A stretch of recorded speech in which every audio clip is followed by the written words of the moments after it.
Thank you for staying with us on the conversation live on Lagos Television.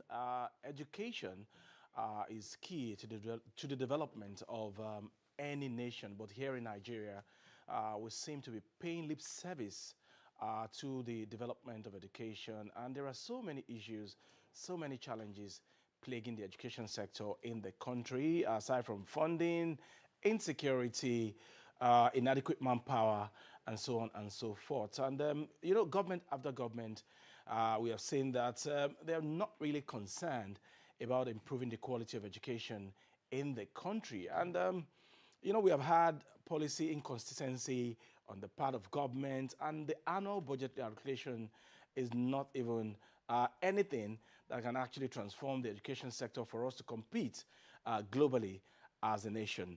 We have those who are very worried about the challenges plaguing the education sector in Nigeria in the studio this morning, and together we'll be looking at the problems as well as solutions to the challenges facing the education sector in the country.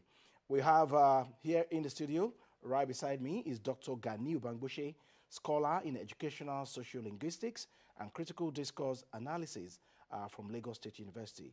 It's a pleasure to have you. Good morning. Happy to be here. Lasso is fully represented here today. We also have a friend of the house, Professor Adeleke Fakoya, Professor of General Linguistics and Digital Discourse, Lagos State University. Fortunately, I also finished from Lasso. Oh, great. Thank you very much. Okay, it's a pleasure to have you, gentlemen. The foundation of anything is quite key. If the foundation of any structure is not strong, there is no way the structure or the edifice you're going to put on it is going to last. So looking at the problems facing the Nigerian education sector, would you say that we got it wrong right from primary, or it is secondary, or it is tertiary? Well, there are unique, well, I have to say, thank you very much. So I'll say it's a holistic issue. There are different problems at these different levels. At the primary level, for instance, one of the prominent and most recent ones is the choice of language.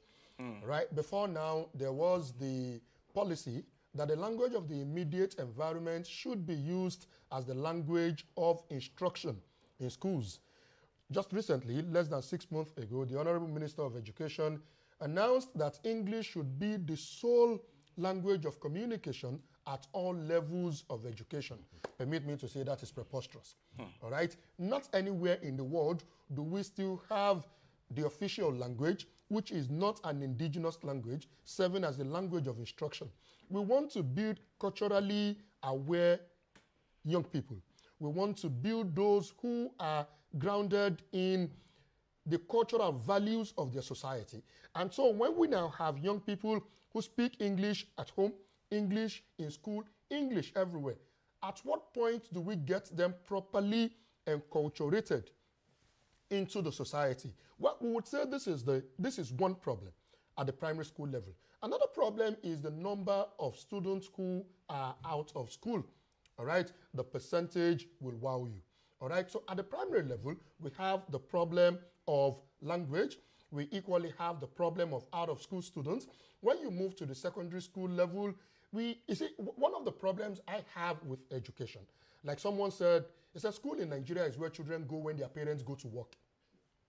We have not properly connected education with functionality. Okay. So we have too many young people who simply go to school in the name of, let's go somewhere. There is a need for us to pay attention to functional education. Before now, I would think that Prof, in his era, there were technical schools. So when you're leaving JSS 3, which was what gave birth to the 6334 system of education. After JSS 3, you would now be scrutinized to determine whether you are fit to proceed to secondary or to the technical school. Now, everybody, you move to the secondary school. And at that point too, after SS3, it is no longer about your competence. Before now, it was about competence, whether you'd have to go to the polytechnic if you are technically inclined, or to the university if you are more, logically inclined. But now, everybody wants to go to the university. So it's a holistic problem. It's complex. If we want to tackle it, it is from start to finish. Okay. Primary through secondary through the higher institution. Okay, Prof, from his narration just now, it does appear that policy inconsistency is a problem. And as part of the problem of policy inconsistency, is it that on the part of government, we are beginning to play politics with education? Because take, for instance, I have never seen where a teacher is appointed the Honorable Minister of Health. I've never seen where a teacher is appointed as the Minister of Justice.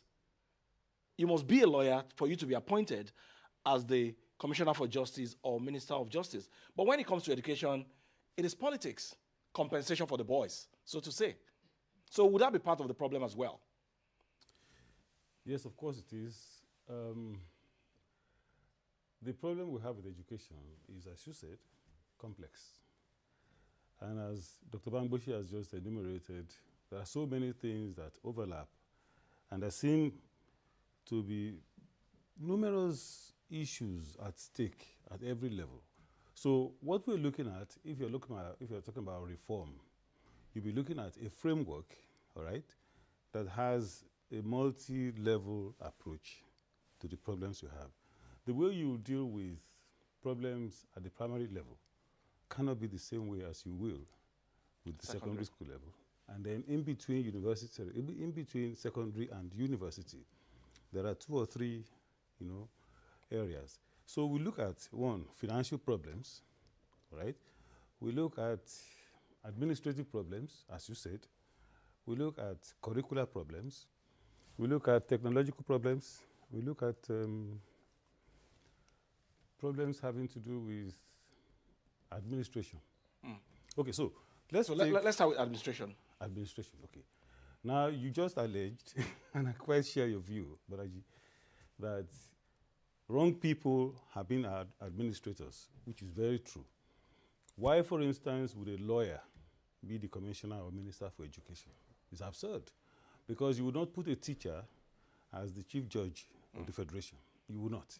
Meanwhile, they will treat education as business as usual. As you allege again, something for the boys.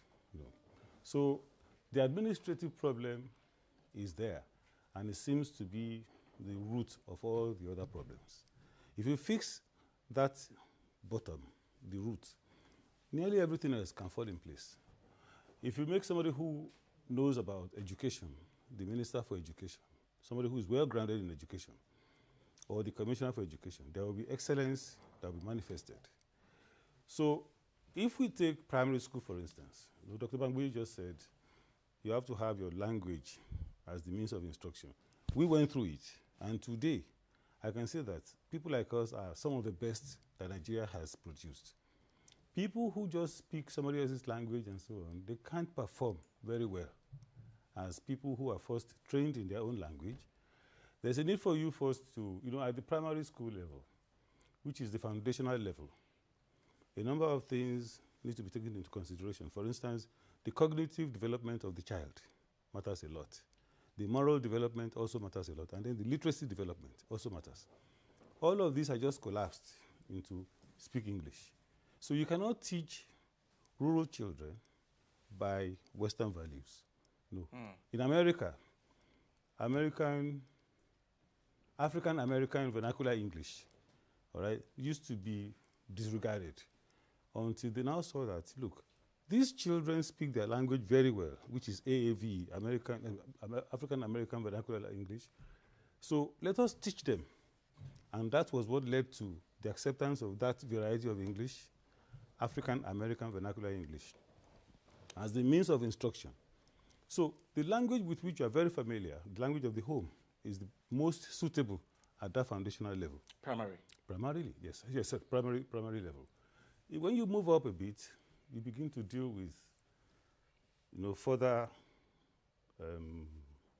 cognitive skills, which is what you expect every child to demonstrate at the secondary school level. So by the time you find that this child is not catching up, you now decide, okay, would you like to go into carpentry, bricklaying, and so on? These are professions that all of us these days look down upon, which is these days, we look down upon those professions. But this is wrong. No, you cannot build your own house. All right? Definitely not. I can't build mine. If my car breaks down, I will need a mechanic to, you know, to take care of things. And then what kind of mechanic? Is the wiring technician? So each of these skills can be certified. You know, there are things called stackable skills. You take diplomas, you take degrees, instead of everybody taking a degree, for instance, in building, you can take certificates in roofing, in plastering, in block setting. Flooring. There are people that can just screed, bricklayers that only know how to screed. They can't do anything else. So let all these skills be identified at that level between secondary and university. It's a wrong approach for education to think that, well, everybody must have a degree. And therefore, from secondary school, go to university. No, you have to sift. There's a need for us to sift. And so when you now sift, what do you do? My child is going to UNILAG to study accounting, to study law, to study medicine. Does your child have what it takes to study medicine? And so these are issues that we can look at today. But then, no matter how long we spend on this matter today, we can only deal with it superficially. The real thing, only the administrators of education can tackle them. Okay, funding is also key. And when you look at the annual budgetary allocation to the Ministry of Education, for me, it's too meager for it to have any impact. And when you go to some of our public schools, you imagine the poor condition under which these children study, whether at the primary, secondary, and even tertiary level. The classrooms are crowded, and the teachers are even struggling to amplify what they are saying for the students or pupils to comprehend what they're trying to teach them. So in terms of budgetary allocation, in terms of funding, it appears we are not serious. And if indeed we want to catch up with developed climes of the world, shouldn't we do something about our funding? Absolutely. And in fact, there are layers to it. All right.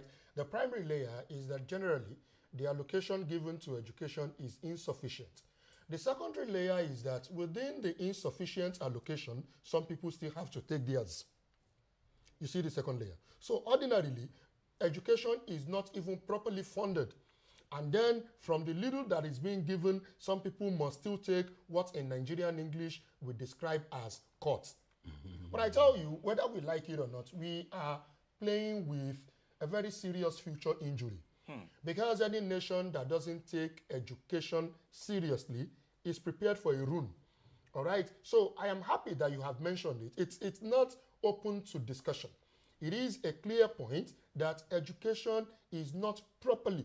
What is allocated to education in a year isn't as much as what is spent on members of the National Assembly in a year. All right? So which serious country takes the growing population for granted just to satisfy the old? And so for me, I would think that this is a call to the government at the national level and of course at the state level to do something about the funding of education. It is preposterous. Okay, it is ridiculous to have over 100 students in a class. But say it anyway, I can tell you that for many government public secondary schools in Nigeria, you would have as many as 150, sometimes 250 students in a class. Which teacher who teaches just as 1A, 1B, 1C, 1D will function well, will be at their best in that kind of situation? So things connected to finance are many. One, money is needed to properly compensate those who teach. You know, teaching is the most degraded profession in Nigeria. Your reward is in heaven. No. We have to get it right. It is not even just at the level of the administrator. Okay. It is only in the line of teaching that somebody who has studied political science is employed to teach English.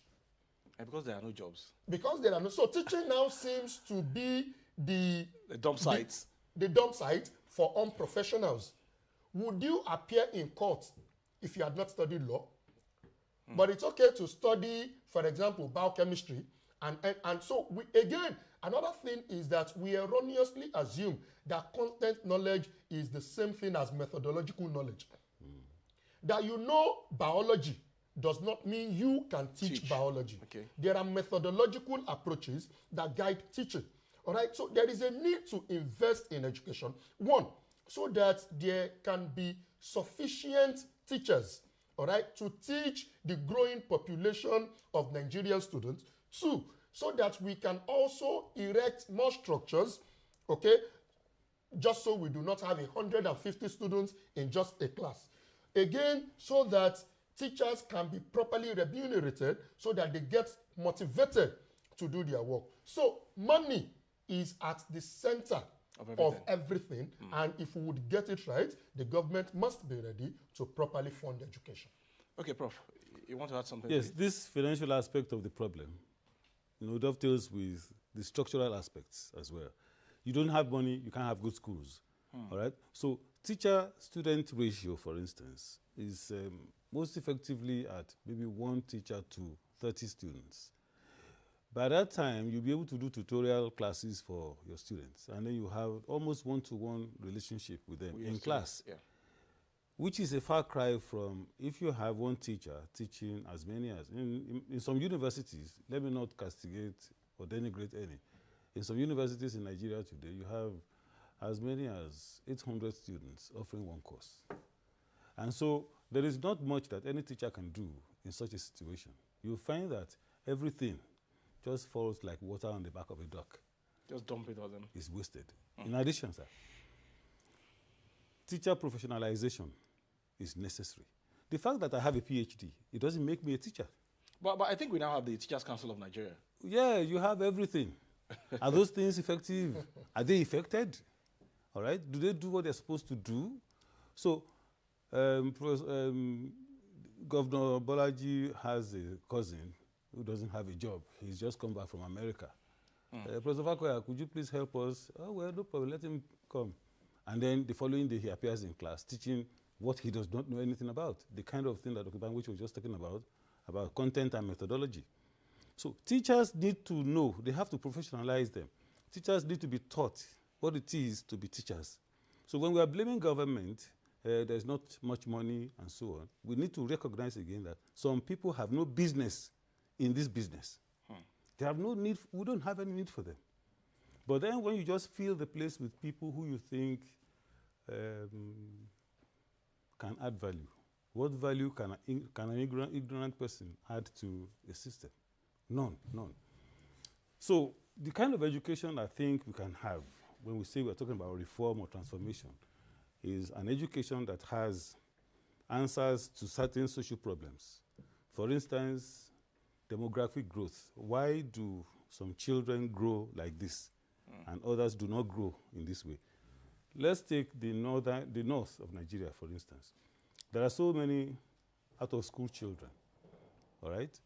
In the East, there are so many boys who will follow business in quotes, forget what they do. They're not in school. Their girls are in school.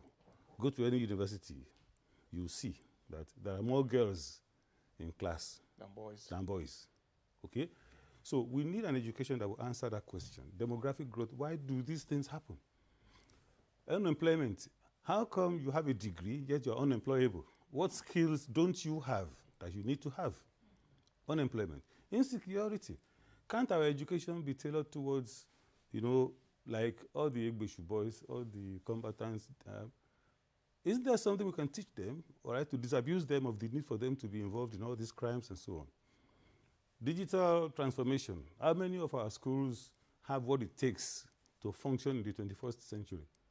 I was taught let's say, for instance, I was taught in 1976 in a particular way. And I'm still teaching my own students. That same way? That same way. They were static. That's it. So we need to move forward, all right, by developing skills in accordance with the ecology of the technology that we function in these days.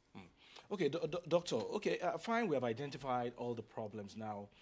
When you look at the current administration at the federal level, there are certain steps being taken to at least, improve the quality of education and, of course, make things better for teachers like you, like the agreement signed with ASU the introduction of the student loan, and some other reforms being introduced by the current government.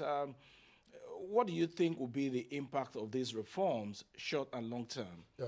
And are those really what we need at this particular time? Yes, they are. And I mean, it will be unfair not to acknowledge the effort of the president. I am not a politician, but we must say the truth. But you're dressed like one. Oh, well, I mean, so we must admit that with all of those things you have talked about, the agreement, the agreement with the ASU, and all of those other policies, student loan, and so on, they are commendable. But and the return of history.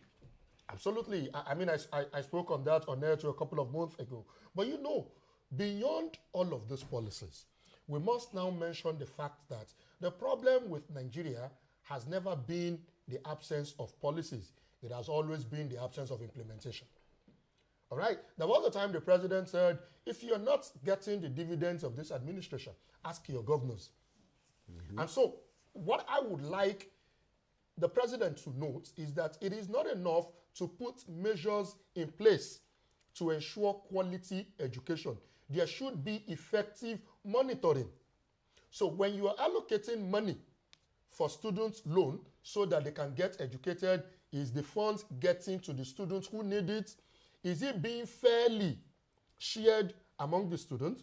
All right. If you are allocating money for the construction of schools, are these schools being built?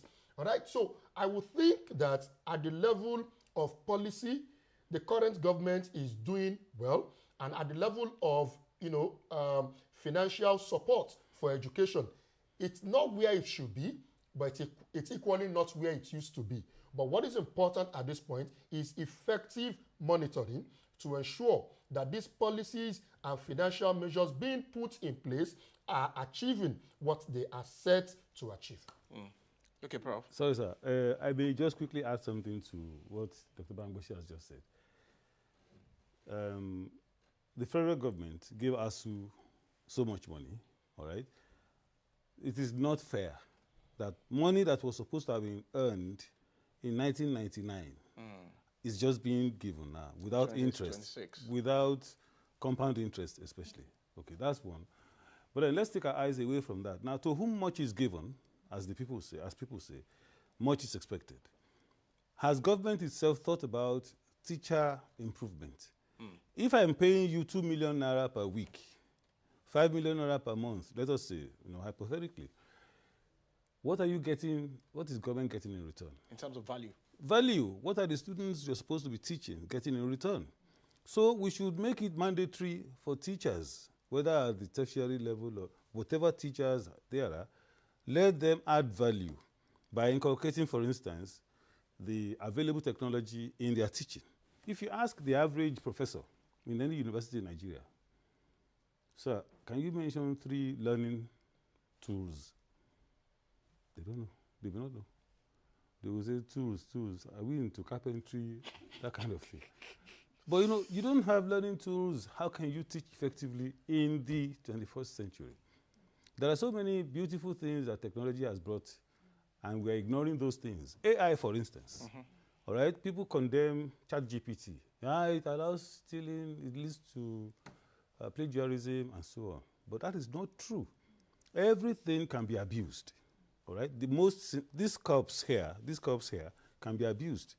If, for instance, I blow my nose and then I put the tissue in this thing, nobody here would like to use this cup any longer. And that's the kind of thing we're doing with many of these technologies that surround our work. So ChatGPT, for instance, can be used to develop curriculum.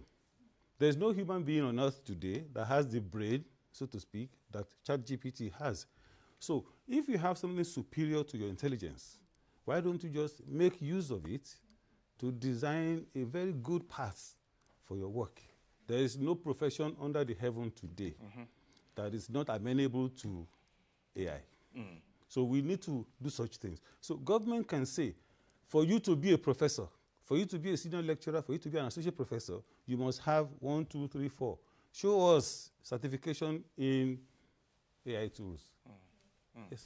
Okay, but aside from that certification now, when you look at some of our schools and their structure, are they comparable to what we have in developed climes? Because internet still appear like a luxury in this part of the world. And there's barely nothing you can do without technology these days. So we should add that in the 21st century, the classroom is not made up of bricks. Good. It's made up of cliques. So we are concerned with things.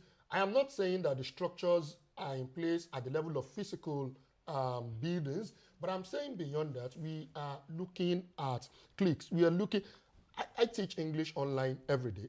I've been doing it for over 10 years. My website is accessed by people in over 30 countries of the world, all right, on daily basis. This is what the internet, this is what WhatsApp, this is what the website affords me, all right? So what we are saying now is there is a need for a train the trainer kind of seminar for teachers and lecturers across the country.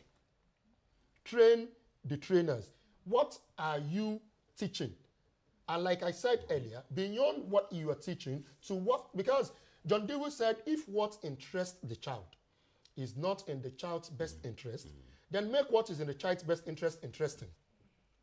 So an average child does not want to learn. So it becomes the responsibility of a good teacher to make teaching attractive. All right? Professor Fakoya taught me as a university student, for example. He was one lecturer you would look forward to his class because even as far back as, say, some 15 years ago, he would project his lecture. Everyone would prefer such a class to where you have to copy five-page note. All right? So there is a need for technological affordances. And then the government should not assume that people would take responsibility for such knowledge. So it has to come as a kind of implementation, as a kind of directive, like Prof said, to be a lecturer in the 21st century. What is your internet presence? If your name is Google, Doctor, even are if you recognized? Internet presence and those tools or facilities that you require are not provided by government, what do you do in such case? Number one, you improvise. So for instance, this is an Android phone. You can do 1,000 things on this phone. Sure. Just on WhatsApp, for example. And when we talk about AI, there is a part I want to make clear. It doesn't begin with coding. AI begins with your ability to use even your WhatsApp. So do you know that on WhatsApp, for example, you can italicize, you can embolden, you can do a whole lot of things. AI at that fundamental level, how many persons apply it? So when we are talking about technological affordances, it does not begin from you want to start coding. It does not begin from you creating a website. So do you need the government to help you teach your students through Telegram? So competent manpower is also another issue facing the sector. Yes, yes. Competence at the level of 21st century information. It is not enough that you know the course you want to teach. It's not enough that I can go to class to teach grammar. How do I make, because like I said, the classroom in the 21st century is no longer made up of bricks. It's now made up of cliques. Can I reach out to my students right on their beds? That's what teaching requires in this age. Even when they are not within the classroom. What do you need to be in the classroom for? When there's technology. I mean... No, actually, the concept of classroom and similar terms have been redefined by current technology. Classroom is not necessarily where you gather. No, classroom is where knowledge can be disseminated. I like to do examples and so on. Look at the Iran-Israel war that's going on. Okay. Now, all the headquarters and so on of the military force in Iran have been burned down, have been bombed and so on. But they still want to talk to people. So they will hold press conferences, not at their headquarters, not in the studio like this, but even in classrooms. You understand? So classroom for the current century need not be where all the students are there and you are the sage on the stage. You are now disseminating. No, they can do it everywhere. But then you are asking, is the government doing anything?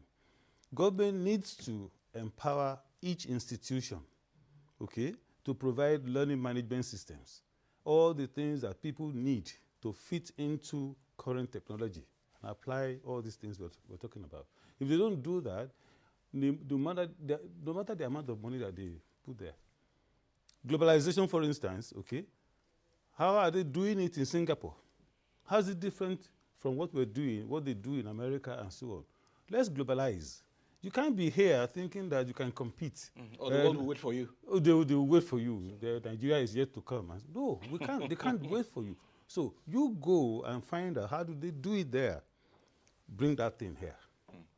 Okay, Prof, does it bother you that we see so many of our governors these days, they are closing their polytechnics, they are closing the colleges of education, and everybody is now university of this, university of that, forgetting that polytechnic, colleges of education, they also have a role that they play in national development. Sir, institutions, as we will say, worthless as technical colleges, all right? They are the building blocks of many nations across the globe. You don't need to have a professorship in architecture to know that this is how this thing can be done. So every one of those places of learning, TVET or something, technical, vocational, and so on, you have to develop them for the sake of... I went to a Polytechnic Ibadan, 1977 to 1979. And what we were taught at that time, okay, what those people who did commercial subjects were taught, those are the things that Nigeria is still enjoying up to today. But today, every governor wants everything to become a university. You have a degree, and there's still that divide between the university or academia, so to speak, generally speaking, and the industry. Why can't you bridge the gap? People can go to the Polytechnic, take their HND, and still be employable, better than somebody who did a BSc or an MSc and so on, because what you learn at colleges of education, technical colleges, polytechnics and so on, is different from what you teach at the university. So professional development is higher at those places that we're denigrating, okay? Meanwhile, we're just carrying degrees around. You have a PhD, some people will tell you, your PhD does not do anything. It's not adding any value. It's not adding any value. You're a professor of engineering and your car breaks down, you can't fix it, all right? You're a professor of as electrical engineering, mechanical engineering and so on. You can't fix a small thing as, okay, your car refuses to start. What can I do? You can't. So you're more of theory. You will now call Abu who has never been to the university. Yes. And if Abu now says, okay, your money is 20,000, you say, we are waiting, take 200 naira, and so on. That's not fair. Okay, as we conclude our conversation on this particular discourse of today, on the long term and the short term, what should be the solution to some of these issues that we have raised? All right. So for me, to take it off from where Prof stopped, I'm an advocate of functional education. I like to tell the young people listening to me like I tell my students in class, because now everybody wants the distinction, right? You want to graduate with a first class. And like I would always ask, what are you doing with a distinction if you cannot put poverty into extinction? All right? Everybody, at the very worst, you want to get a 2-1. But with a 2-1, you cannot even put 1 and 2 together to survive. So there is this education by certification, which needs to stop. We need to pay attention to functional education, the final stage of learning. To begin, you see, what we call learning is a set of experiences that bring about a permanent change in your behavioral pattern. It doesn't matter your grade. If we cannot sense in you intellectual upgrade, your grade is a waste. The score means nothing if there's nothing in your skull. So we need to pay attention to functional education, where the final stage of learning, like I had said, is application. What can you do? Your skill, your competence. Whatever we call education, and this is not just for the natural sciences. Whether you are in the humanities, you are in management sciences, education, learning is a set of experiences that bring about a permanent change until you can tell yourself that these are the things that have changed in me, about me, over time. You are not learned. you are not educated. So individuals, because like Americans would say, do not just think of what the country can do for you. You think of what you can do for you, and especially what you can do for yourself. So while we are waiting for the government to fix all of these educational challenges, the students, my words to them is take accountability for what you call education. How functional are you? We'll talk about the problem of unemployment, but I like to say the bigger problem is unemployability. If there were works, can you do them? All right, so there is a need for us to pay attention to functional education. As students, ask yourself, as you pursue the degree, are you equally growing intellectually? Can you do anything? You're studying English education, then you say, I do not like to teach. Teaching is not my thing. What are you doing there? So that's important. And for staff, for lecturers, for teachers, we should not also wait for the government. While we are calling on the government, all right, to intervene, as an individual, pick your Android. Okay, there are free courses you can take on AI. You do all of these things to improve yourself. And I think in these ways, we'll be getting better. Okay. Prof. Can I add to what you said? Yeah, please do. All right, so we're looking at people being useful to themselves, to the nation at large. Applying yourself. Applying yourself, yes. Then let's do collaboration. There is no discipline in the world today that has no value to society, or that cannot work with other disciplines to create value for society. So if, for instance, I'm in the humanities, what can I do with people in medicine? All right? So you can think, for instance, our mothers, whenever we were crying, when we were still babies, they would just carry us, all right, and dandle us for some time, okay, and then we'll fall asleep. No medicine, nothing. What is the magic? In that case, the humanities, especially, I don't know, maybe AWI writers, poem writers, and so on, maybe they can just explain what is in that voice, all right, that has played that medicinal role in that child's life to create sleep. When, for instance, the child has maybe colic. So we can have disciplines created from a mesh of one discipline with another discipline, all right? Maybe medical humanities, for instance. But to think that I'm in English, or I'm in philosophy, you can't operate alone any longer. So collaboration, innovation, and such things. And then our universities ought to stop being certificate factories. Yes, let's look at what functions those certificates, those people who carry those certificates can perform in the immediate time, all right, for the society.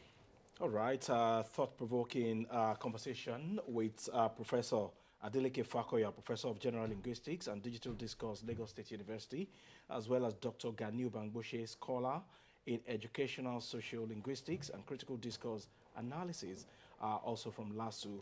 And we hope that government and every other stakeholder will do the needful to improve the standard and quality of education in the country so that we can compete globally like we wish. And we hope that government in particular will start funding education well, and of course take it to a level where we can compare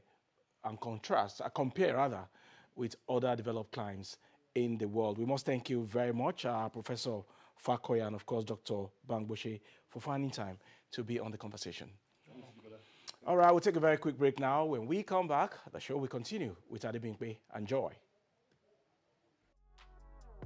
The views expressed on this program do not represent that of the producer, management of Lagos Television, or the Lagos State Government. They remain the perspectives of those expressing them. Thank you for staying with Lagos Television.